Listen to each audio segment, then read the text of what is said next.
Welcome back to my channel the wheel of fortune 709 terror. आप सभी लोगों को मेरा नमस्कार। ओम मनीपत में हम ओम साई राम। सो गाइस, आज मैं फिर से आ गई हूँ आप लोगों के लिए एक और मंथली रीडिंग लेकर, और ये रीडिंग होगी अक्टूबर मंथ की उन लोगों के लिए जिनकी राशि है स्कॉर्पियो यानी कि वृश्चिक। तो देखेंगे कि आपका लव लाइफ, आपका कैरियर और हेल्थ कैसा रहने वाला है इस अक्टूबर में, और आपको क्या करना चाहिए क्या नहीं करना चाहिए, यानी कि जो यूनिवर्सल गाइडेंस आपके लिए होगा वो भी मैं आपको दूंगी। तो चलिए शुरू करते हैं। All the best. Okay guys, तो चलिए कार्ड्स कर लेती हूँ शफल। हालांकि मैं कर चुकी हूँ, लेकिन फिर भी आपकी तसल्ली के लिए कर रही हूँ आपके सामने। एंड गाइस, ये भी जर्नल रीडिंग की तरह ही होता है, इसलिए ज़रूरी नहीं है कि हर एक चीज़ आपसे रेजोनेट कर जाए। तो जो करता है उसको आप ले लेना, जो नहीं करता है उसको आप छोड़ देना। ओके, तो चलिए देखते हैं। Okay, 5 of Pentacles, 10 of Pentacles,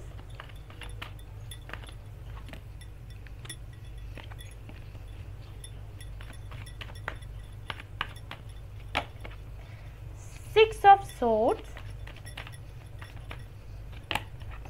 Queen of Cups,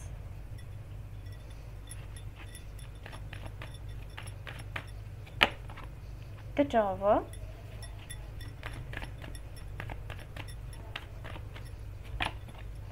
death.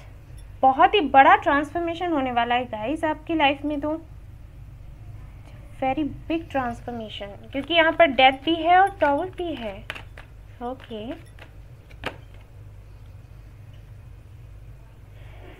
Nine of cups, तो यानी कि जो भी ट्रांसफॉर्मेशन है वो है बहुत अच्छा, लेकिन ओके लेट्स सी, मैं कुछ और कार्ड्स भी देखूंगी।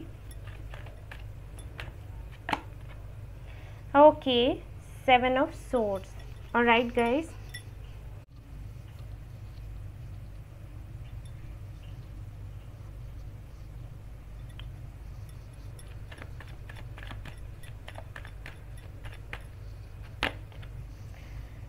Ten of Swords।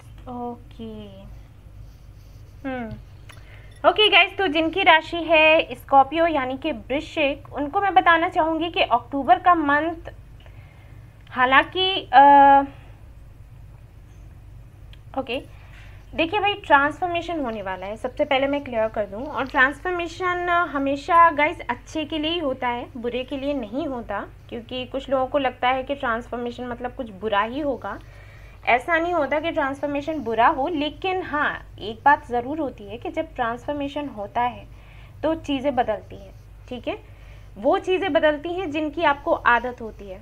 सपोज़ आप किसी के साथ में हो रिलेशनशिप में, ठीक है, और उस जिसके साथ रिलेशनशिप में हो उससे बहुत ही गहरा रिश्ता है आपका, भले ही सामने वाले का ना हो लेकिन आपका है। और समटाइम्स ऐसा भी होता है कि उसका भी होता है, वो भी आपको प्यार करता है, आप भी उसको प्यार करते हो, लेकिन कुछ इश्यूज़ की वजह से, जैसे फैमिली इश्यूज़ हो गए या कैरियर इश्यूज़ हो गए, ठीक है, इन सारे इश्यूज़ की वजह से सेपरेशन हो जाता है। ठीक है, अब ये ट्रांसफॉर्मेशन ही है, सेपरेशन का जो फेज़ आता है वो ट्रांसफॉर्मेशन ही है। अब वो होता किस लिए है? कुछ अच्छा होने के लिए ही, यानी कि आपका जो कनेक्शन है, अगर आपका पार्टनर आपके लिए अच्छा है, ठीक है, आप दोनों ही एक दूसरे के लिए अच्छे हो, और फिर भी सेपरेशन हुआ, इसका मतलब ये है कि यूनिवर्स चाहती है कि आपका रिश्ता जो है वो और ज़्यादा स्ट्रांग हो, ठीक है, और ज़्यादा कंपैटिबल हो आप एक दूसरे के लिए। क्या होता है कि जब सेपरेशन होता है तो पार्टनर सोचने लग जाते हैं कि मैंने क्या गलती करी, मुझे क्या सुधार करना है, और जो दूसरा बंदा है वो भी सोचता है कि मैंने क्या गलती कर दी, मैं क्या सुधार करूं। तो जब आप लोग इस बारे में सोचते हो तो बेशक जो कमियां रह गई होती हैं आप दोनों के रिश्ते में, वो कमियां भी दूर हो जाती हैं और रिश्ता और ज़्यादा स्ट्रांग हो जाता है। अगर ऐसा हो कि रिलेशनशिप में एक पार्टनर जो है वो बहुत ज़्यादा दे रहा है, दूसरा नहीं दे रहा है, उस वक्त अगर सेपरेशन होता है तो उसका रीज़न ये होता है कि भाई जो नहीं दे रहा होता है उसको रियलाइज़ करवाने के लिए यूनिवर्स ऐसा करती है कि अभी तक जो तुम्हारे पास था उसकी वैल्यू तुम्हें नहीं थी, अब तुम्हें समझ आएगी। ठीक है, लेकिन होता ये है कि जो जिसको प्यार होता है, जो दे रहा होता है, उसको भी तकलीफ़ होती है। ठीक है, ऐसा भी होता है, लेकिन वही चीज़ है कि हमें कभी कभी ऐसा होता है कि कुछ अच्छा मिलने वाला होता है तो उससे पहले थोड़े से दर्द मिलते हैं, तकलीफ़ें मिलती हैं, वो कर्मा होता है हमारा। ठीक है, तो सेपरेशन कभी बुरा नहीं होता, या मैं कहूँगी कि ट्रांसफॉर्मेशन कभी बुरा नहीं होता। वही है कि किस तरीके से मिले, और सीधी सी बात है, जो जब चीज़ों में परिवर्तन होता है तो उनको एक्सेप्ट करने में हमें दिक्कत होती है। ऑलराइट, अब ये चाहे कैरियर में हो चाहे रिलेशनशिप में हो। जैसे आप कोई जॉब कर रहे हो तो उससे पता चला आपको निकाला गया, तो जब निकाला जाता है तब तो यही लगता है कि बस ख़त्म हो गया, हमारा कैरियर ही ख़त्म हो गया, इतनी मुश्किल से हमें जॉब मिली थी वो भी चली गई। लेकिन हम नहीं जानते कि यूनिवर्स ने क्या सोचा है, उसने कुछ अच्छा सोचा है, उससे भी अच्छी जॉब आपको मिलेगी, आपका कैरियर और अच्छा बनेगा, ठीक है, आगे और ज़्यादा सब कुछ बेहतर आपको मिलेगा, लेकिन उस वक्त नहीं लगता, बुरा लगता है। तो ऐसा ही कुछ मुझे दिख रहा है आपके लिए अक्टूबर, क्योंकि यहाँ पर टॉवर भी है, यहाँ पर डेथ भी है, यानी कि कुछ खत्म होगा और कुछ नया शुरू होगा, और जो शुरू होगा वो बहुत अच्छा होगा, क्योंकि डेथ का कार्ड वही बताता है, ठीक है। मैं ये नहीं कह रही आपका दिल रखने के लिए, डेथ का जो कार्ड है वो यही बताता है, क्योंकि देखिए यहाँ पर डेथ का मतलब एंडिंग है, और यहाँ पर देखिए सन है, यानी कि कुछ नया फिर होगा। और सन का कार्ड जब किसी की भी रीडिंग में आता है, मैं हमेशा बोलती हूँ कि भाई उसकी किस्मत चमकने वाली है, जैसे सन चमकता है ना, तो वैसे ही आपकी किस्मत चमकेगी, ठीक है। लेकिन सन वैसे अगर आता है, सिर्फ सन का कार्ड आता है, तो ये होता है कि हाँ सब कुछ बहुत अच्छा होने वाला है और बिल्कुल कुछ पेनफुल नहीं होगा। लेकिन हाँ, डेथ का जब कार्ड आता है तब ट्रांसफॉर्मेशन बताता है, यानी कि कुछ चीज़ें हैं जो एंड होंगी, जिसकी वजह से थोड़ी सी तकलीफ आपको हो सकती है, और मे बी किसी और को भी हो जो आपसे जुड़ा हुआ है। ऑलराइट, अब ये आपका रिलेशनशिप भी हो सकता है, आपका कैरियर का भी हो सकता है, ठीक है। लेकिन जो भी होगा अच्छा होगा, यानी कि जिन चीज़ों में आप फंसे हुए थे, जो निगेटिविटी थी आपकी लाइफ में, जैसे कि मैं देख पा रही हूँ कि कैरियर को लेकर आप बहुत ज़्यादा परेशान रहे हैं, बहुत ज़्यादा, ठीक है। ऐसा हो सकता है कि कोई लोन वगैरह का इशू हो आप पर, अगर आपने किसी से पैसे वैसे नहीं लिए, लोन नहीं है, तो मे बी आपके घर वालों ने किसी से पैसे वैसे ले रखे हों, जैसे आपके पेरेंट्स ने किसी से लोन ले रखा हो, तो वो आपको रिसेंटली पता चला हो कि हाँ इतना बड़ा कर्जा है हमारे ऊपर, तो अब आप उसको निपटाने का सोच रहे हो कि ठीक है इसको पहले हटाते हैं, उसके बाद फिर आगे का कुछ सोचेंगे। लेकिन आपकी सैलरी उतनी नहीं है, या अपना बिजनेस इतना नहीं चल रहा, तो आप ये सोचने लग गए कि कैसे सब कुछ मैनेज करना है, ठीक है। ये सारी चीज़ें हो सकती हैं। मे बी आप ऐसा भी कर सकते हो कि कोई नया जॉब के लिए ट्राई कर रहे हो, और कोई आपने एग्ज़ाम दिया, कोई टेस्ट दिया, और उसमें 1-2 नंबर से ही रह गए, ठीक है। या कोई बिजनेस शुरू करने वाले हो, तो शुरू करने से पहले ही कुछ ऐसा हो गया कि मतलब शुरू होते होते और लास्ट मोमेंट पर आकर कोई ऐसा काम हो गया जिसकी वजह से वो काम नहीं बना। तो कुल मिलाकर अक्टूबर का जो मंथ है, अगर मैं रिलेशनशिप के अकॉर्डिंग देखूँ तब भी मुझे ये लग रहा है कि ट्रांसफॉर्मेशन है, थोड़ा बहुत आप डिस्टर्ब रहने वाले हैं। कैरियर के हिसाब से देखूं तब भी, लेकिन यहाँ पर 9 ऑफ कप्स है और यहाँ पर 7 ऑफ कप्स है, तो दोनों ही कार्ड्स ये बताते हैं कि जो भी होगा वैसा ही होगा जैसा कि आप चाहते हो, यानी कि आपके जो भी ड्रीम्स हैं वो पूरे होंगे। बेशक ये आपके ड्रीम्स हैं, इतने सारे ड्रीम्स हैं, अर्न करना, अच्छा रिलेशनशिप होना, अगर शादी करना चाहते हैं तो वो भी आपका एक ड्रीम है, वो भी आ गया इसमें, ठीक है। अगर सोलमेट की तलाश में है तो वो भी एक ड्रीम है, या किसी से मैसेज चाहते हैं वो भी आपका एक ड्रीम ही हो गया, ठीक है। या फिर ऐसा है कि कई सारे ऑप्शंस हैं आपकी लाइफ में, चाहे कैरियर को लेकर हो चाहे रिलेशनशिप को लेकर, तो उसको लेकर में भी थोड़े से कंफ्यूज्ड हैं।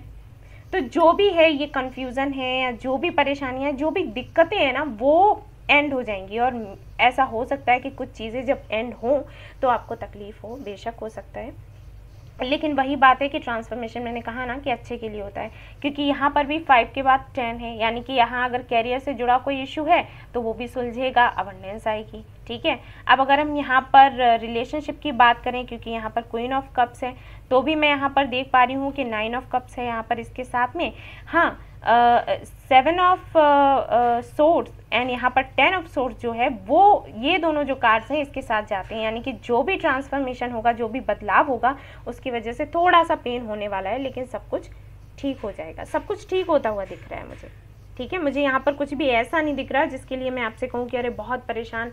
लेकिन हाँ, एक चीज़ ज़रूर है कि आपको थोड़ा स्ट्रॉन्ग रहने की ज़रूरत है, थोड़ा मजबूती बनाए रखिए, क्योंकि ट्रांसफॉर्मेशन मैंने कहा ना कि जब चीज़ें बदलती हैं और एकदम से बदलती हैं जबकि आप एक्सपेक्ट नहीं कर रहे होते, तब भाई तकलीफ़ होती है।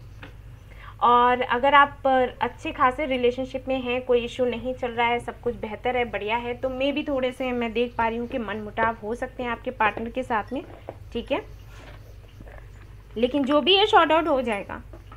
देखो, ये जो टॉवर मूवमेंट आता है ना गाइज, मैं आपको बता दूं, ये जब भी टॉवर मूवमेंट आएगा ये कुछ सुधार करने के लिए ही आता है, ज़्यादातर लोग क्या करते हैं, अगर टैरोट रीडिंग में देखा कि टॉवर आ गया तो हाय कुछ बहुत बुरा हो जाएगा, नहीं ऐसा नहीं होता गाइस। बदलाव हमेशा अच्छे के लिए ही होता है। जब चीज़ें एक जैसी आप खुद मुझे बताइए, अच्छा कमेंट में बताना मुझे कि आप लोग क्या करते हो कि भाई ऐसा है आज 2-3 महीने हो गए हम कहीं घूमने नहीं गए, वही रूटीन चल रहा है, परेशान हो गए हम, तो चलो कहीं घूम के आते हैं। कहते हो अरे थोड़ा चेंज चाहिए लाइफ में, वही रूटीन बन गया है, बोलते हो या नहीं बोलते हो? तो फिर यानी कि जो चीज़ें चलती रहती हैं, मे बी आपको लगता हो कि हाँ अगर हमारी लाइफ में खुशियाँ हैं और अगर वो चलती रहें तो हमें क्या बुरा लगेगा, मे बी आपको बुरा नहीं लगेगा, लेकिन एक टाइम के बाद आपको बदलाव चाहिए होता है। यानी कि जो खुशियाँ आपके साथ हैं आप उससे दुगनी चाहते हो अपनी लाइफ में, राइट। जैसे आप किसी घर में रह रहे हो, आपको वो घर बहुत अच्छा लग रहा है, आप कई सालों से रह रहे हो, मस्त हो, बढ़िया, सब ठीक है, तब तक आपको कोई दूसरा घर दिखा जो कि इससे भी कहीं ज़्यादा सुंदर है। अब जब आप इस घर को छोड़कर उस घर में जाओगे तो बेशक आपको थोड़ी तकलीफ होगी, राइट, क्योंकि आप इसमें कई सालों से रह रहे हो।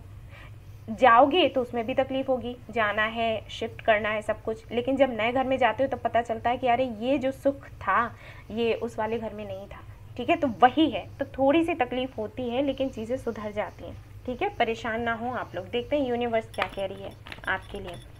हाँ, हेल्थ को लेकर मैं कहूँगी कि थोड़े से इश्यूज मुझे लग रहे हैं, हेल्थ का थोड़ा ख्याल रखें क्योंकि एंजाइटी हो सकती है आपको, ठीक है। एंजाइटी की वजह से थोड़ा मे बी कभी एनर्जी लो हो गई, डिप्रेशन में आपको लगा कि आप डिप्रेशन में जा रहे हो, ठीक है। किसी की याद भी बहुत ज़्यादा आ सकती है, अगर आप पहले रिलेशनशिप में रहे हो, किसी के साथ सेपरेशन में हो तो याद बहुत आ सकती है उनकी, ठीक है। मैसेज उनकी तरफ से आए, आपके पार्टनर की तरफ से, ऐसा कुछ मुझे हालांकि नहीं दिख रहा है, लेकिन हाँ ये ज़रूर दिख रहा है कि आपके ड्रीम्स पूरे होंगे। तो ड्रीम्स में अगर ऐसा है कि आप उनके मैसेज का वेट कर रहे हो तो मे बी, मैं ये नहीं कहूँगी कि फॉर श्योर मैसेज आ ही जाएगा उनका, ऐसा मुझे नहीं लग रहा है, लेकिन मे बी मैं कहूँगी, ठीक है।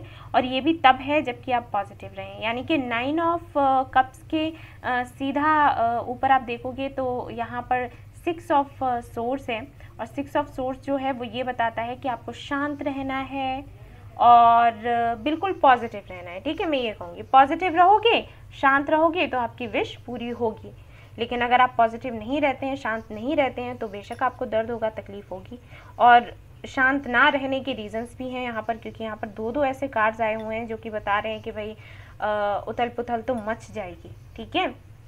मैं वही कहूँगी कि जो भी है उसको एक्सेप्ट करते जाओ और आगे बढ़ते जाओ, क्योंकि जो ट्रांसफॉर्मेशन होगा वो आपके अच्छे के लिए होगा। ये चीज़ अगर समझ लोगे ना तो फिर इतनी तकलीफ नहीं होगी। अब आप ये समझ लो कि कुछ लोग तो ऐसे हैं जो टैरोट रीडिंग नहीं देखते या इन सारी चीज़ों में बिलीव नहीं करते, और अचानक से उनके साथ ऐसा हो जाता है अगर, तो वो कितने परेशान हो जाएंगे। यहाँ तो मैं आपको बता रही हूँ, है ना, जिनको पता ही नहीं होता वो। तो वही मैं आपको कहने की कोशिश कर रही हूँ कि इन सारी चीज़ों के लिए तैयार हो जाओ। जो भी ट्रांसफॉर्मेशन होगा बहुत लंबा भी नहीं होगा, मैं ये भी बता दूँ, ठीक है। जो भी होगा कुछ अनएक्सपेक्टेड होगा, और उसके बाद मे बी अचानक से मे बी आपको बहुत ज़्यादा मतलब हर्ट हो सकता है, तकलीफ हो सकती है, लेकिन धीरे से चीज़ें ठीक हो जाएंगी अगर आप अपनी एनर्जी को बैलेंस में रखते हो, ओके। तो यूनिवर्स की तरफ से देख लेती हूँ क्या वो क्या कह रही है। अटैचमेंट, मैंने कहा था ना, मैं जब ये रीडिंग कर रही थी तो मैंने सबसे पहले एग्जांपल दिया था कि मे बी कुछ ऐसे रिलेशनशिप होते हैं, कुछ ऐसे लोगों से आप जुड़े होते हो जिनको आप नहीं छोड़ना चाहते, और कनेक्शन जब हटता है, टूटता है तो बुरा लगता है, राइट। ये कार्ड ये भी बताता है कि ऐसे किसी से सेपरेशन आपका हो सकता है, या फिर इस तरफ भी इशारा करता है कि कुछ ऐसे कार्मिक कनेक्शन हैं आपकी लाइफ में जिनको आप छोड़ना नहीं चाहते, लेकिन आप जानते हो कि अगर आप छोड़ोगे तो आपके लिए अच्छा होगा। रिस्की है, बेशक रिस्की है, लेकिन उनको छोड़ना, उन पुरानी चीज़ों को छोड़ना आपके लिए बेहतर है, ये यूनिवर्स बताना चाह रही है। देखिए यहाँ पर 5 नंबर है, ठीक है, तो ट्रांसफॉर्मेशन का ही नंबर होता है ये। तो मे बी अभी आपको लग रहा हो कि कैसे छोड़ा जाए, कैसे हम छोड़ें, कैसे हम जी पाएंगे, कैसे रह पाएंगे, लेकिन यूनिवर्स तो यही कह रही है कि भाई आपको छोड़ना पड़ेगा, ठीक है। इन एंड यांग की एनर्जी है यहाँ पर, तो ये कार्ड भी वही बताता है कि आपको अपनी एनर्जी को बैलेंस में रखना है, ठीक है। हमारे अंदर 2 तरीके की एनर्जी होती है और दोनों को ही हमें बैलेंस में रखना है, क्योंकि अगर हमने बैलेंस में नहीं रखा तो चीज़ें बिगड़ेंगी। वही मैंने ये कार्ड देखकर आपको पहले ही बताया था। और अगर किसी कार्मिक कनेक्शन में थे अभी तक आप, तो बेशक वो टूटेगा, हो सकता है आप खुद ही उसको तोड़ दो, क्योंकि new love is waiting for you. तो कोई नया लव आ सकता है। और अगर आप ट्विन फ्लेम जर्नी में हो तो मैं बता दूं कि आप जिनका वेट कर रहे हो वो बेशक आपसे मिलने की बात करेंगे। वो भी 10 to 20% लोगों के लिए मैं कह सकती हूँ कि उनकी तरफ से मैसेज आएगा, मिलने की बात होगी। वैसे मुझे ये लग रहा है कि उनसे रिगार्डिंग कोई भी न्यूज़ आपको सुनने को मिल सकती है, ठीक है, किसी फ्रेंड के थ्रू या कुछ भी। लेकिन जो भी है, मैं ये तो जानती हूँ कि शायद आप कहीं ना कहीं अपने रिलेशनशिप को लेकर ही परेशान हो, जो भी है, क्योंकि कैरियर को लेकर भी मुझे दिख रहा है लेकिन इतना ज़्यादा नहीं दिख रहा। तो अगर आप किसी कार्मिक कनेक्शन में हो तो बेशक आपके लिए एक नया लव आएगा और आपको मिलेगा इस अक्टूबर में, ठीक है, जो सच में आपका होगा। और अगर आप ट्विन फ्लेम जर्नी में हो तो बेशक उनकी तरफ से कोई ना कोई क्लैरिफिकेशन आपको मिलेगा। और अक्टूबर में हैवी ट्रांसफॉर्मेशन जो भी ट्विन फ्लेम जर्नी में है उनके लिए रीडिंग में करने वाली हूँ, तो वो आप देखोगे। एंड अगर सोलमेट कनेक्शन में हो तो उनके लिए भी अच्छी न्यूज़ है, लेकिन उससे पहले कुछ चीज़ें ऐसी हैं जो खुलेंगी, ठीक है, कुछ ट्रांसफॉर्मेशन होंगे और जिनकी वजह से कुछ ऐसी चीज़ें आपके सामने आएंगी जिसकी वजह से आप हर्ट हो सकते हो। लेकिन गाइस अगर ट्विन फ्लेम जर्नी में हो ना तो मैं बता दूं कि ट्रांसफॉर्मेशन होना ज़रूरी होता है, उसमें तो होता ही है, क्योंकि अगर नहीं होगा चीज़ें आगे नहीं बढ़ेंगी। डो टू स्पिरिट, स्पिरिचुअल आप हो सकते हैं कहीं ना कहीं, एंजल्स आपके साथ है। वैसे मैं बता दूँ यहाँ पर भी देखो 5 है और यहाँ पर भी 5 है, ठीक है। सो बी रेडी फॉर दिस, क्योंकि एक बहुत बड़ा ट्रांसफॉर्मेशन आने वाला है आपकी लाइफ में, तो आप पहले से खुद को प्रिपेयर कर लो, ठीक है। एंजल ऑफ स्ट्रेंथ, ये कार्ड जो है यहाँ पर भी देखिए 50 यानी कि 5 ही आ रहा है। ये कार्ड भी यही बताता है कि भाई आपको पूरी मजबूती के साथ सामना करना है इन सारी चीज़ों का, ठीक है। उसमें उसके बाद में जीत आपकी ही है और उसका जो सबूत है मैं दिखा देती हूँ। ब्लॉसमिंग अबंडेंस का कार्ड है यहाँ पर, यानी कि फिर अबंडेंस, मैंने कहा था ना आपसे, आप लोग नहीं मानते हो मेरी बात, कि जो भी होता है अच्छे के लिए होता है। ये एनर्जी आएगी, ये ट्रांसफॉर्मेशन आएगा, हिला के रख देगा, लेकिन उस वक्त आपको खड़े रहना है मजबूती से। और आपकी लाइफ में अगर और भी कई सारे ऑप्शंस आते हैं तो उनको भी देखो, उनको भी जांचो, परखो, और ये कोशिश करो देखने की कि आपको आवश्यकता किस चीज़ की है, ठीक है। चाहते क्या हैं वो नहीं, आवश्यकता क्या है वो देखो, ठीक है। सबसे पहले अपनी आवश्यकता को देखो। स्पिरिचुअलिटी की तरफ आपका रुख थोड़ा ज़्यादा हो सकता है, थोड़ी ज़्यादा आप मे बी एंजल्स को प्रे करेंगे या मंदिरों में जाएंगे, मस्जिदों में जाएंगे, गुरुद्वारे में जाएंगे, चर्च में जाएंगे, ऐसा हो सकता है, क्योंकि एकदम से जब इस तरीके की चीज़ें होती हैं तो हमें भगवान ही याद आते हैं, ईश्वर ही याद आते हैं, ठीक है। तो ऐसा हो सकता है, लेकिन वही मैं फिर से कहूँगी कि अपनी एनर्जी को थोड़ा बैलेंस में रखो, ठीक है, चीज़ें ठीक हो जाएंगी। यहाँ पर मैंने दिखा भी दिया कि आपके लिए कार्ड क्या आया है, बॉटम ऑफ द डेक है। तो बेशक जो भी चीज़ें हैं उनका जो आउटकम होगा वो बहुत ही सुंदर होगा। अबंडेंस आपको मिलेगी, जो अबंडेंस आप चाहते हैं, लेकिन वही है कि इसको मिलने से पहले थोड़े से झटके लगने वाले हैं आपको। So be ready for that. Career को लेकर अगर मैं देखूँ तब भी अबंडेंस जो है वो हर एक चीज़ को बताती है, ठीक है। यहाँ देखिए मैन होल्डिंग अ हर्ट आया है, यहाँ पर वुमेन होल्डिंग अ हर्ट आया है, यानी कि बेशक कोई ना कोई एक न्यू लव आपको मिलने वाला है। और अगर आप कोई सोलमेट या ट्विन फ्लेम कनेक्शन में है तो बेशक उनके साथ में आपकी आगे की लाइफ और अच्छी होने वाली है। अक्टूबर में ये ट्रांसफॉर्मेशन है, लेकिन दिसंबर तक सब कुछ सेट हो जाएगा, ठीक है। अगर आप वेट कर रहे हो कमिटमेंट का, उनके मैसेज का, तो आई थिंक अक्टूबर से शुरू होता है वक्त और दिसंबर तक विद इन दिस टाइम आपको कोई ना कोई क्लैरिफिकेशन ज़रूर मिलेगा। कमिटमेंट चाहते हो तो वो मिलेगा, क्योंकि अबंडेंस है यहाँ पर, तो अबंडेंस में गाइस सब कुछ आता है, ठीक है। अगर कैरियर देखो, अगर रिलेशनशिप देखो, हेल्थ भी, तो उसका भी है यही। लेकिन हाँ, अक्टूबर में तो आपकी अच्छी नहीं लग रही, लेकिन नवंबर दिसंबर में ठीक हो जाएगा, ठीक है। और मैं नवंबर दिसंबर की रीडिंग करूँगी भी, तो उसमें भी आप देख सकते हो, लेकिन उसके लिए ज़रूरी है कि पहले खुद को इस तरीके से तैयार करो, है ना। अगर आप अपनी तरफ से कोई कोशिश नहीं करते, सपोज़ आपको मैं बोलती हूँ कि भाई योगा करो, फ्रूट्स खाओ, जूसेस लो, ये सारे अच्छे चीज़ें खाया करो, पिया करो, ठीक है। मॉर्निंग वॉक पर निकला करो, अगर बाहर नहीं जा सकते हो ड्यू टू लॉकडाउन तो छत पर आप जा सकते हो, राइट। इस तरीके की चीज़ें करो तो डेफिनेटली आपको अंतर देखने को मिलेगा अभी से आगे के लिए। और अगर आप नहीं करते हो तो कोई कुछ नहीं कर सकता, राइट। आपको एक्शन तो लेना ही होगा। सो ये कुछ ऐसी एनर्जी रहने वाली है आपकी अक्टूबर में। मैं आपसे यही कहूँगी कि थोड़ा ज़्यादा से ज़्यादा पानी पिएं, योगा करें, क्योंकि ये एनर्जी इस तरीके से अगर बनती है, जो कि मुझे दिख ही रही है, मैंने आपको अलर्ट भी कर दिया, तो सीधी सी बात है आपकी हेल्थ पर असर पड़ेगा, तो उसको आपने रोकना है, ठीक है। तो इसके लिए मैंने आपको उपाय भी बता दिया। बेहतर होगा अगर आप लोग सूर्य नमस्कार करें, ठीक है, ये मैं अलग से आपको बता देती हूँ। और ब्लैक टर्मलिन होता है स्टोन, मैंने और भी वीडियोस में दिखाया है, तो चाहें तो वो ले सकते हो आप लोग, पहन लेना, वो आपके लिए ठीक रहेगा। या फिर टाइगर आई, ओके, ये 2 स्टोन्स आप पहन सकते हो, आपके लिए अच्छा रहेगा। तो ये थी आपकी रीडिंग जिनकी राशि है स्कॉर्पियो यानी कि वृश्चिक। आई होप आपको पसंद आई है तो प्लीज़ लाइक करिएगा, रेजोनेट हुई हो तो मुझे ज़रूर बताइएगा और सब्सक्राइब करना ना भूलिए मेरा ये चैनल। Thank you so much for watching the video, take care, love you all, bye bye.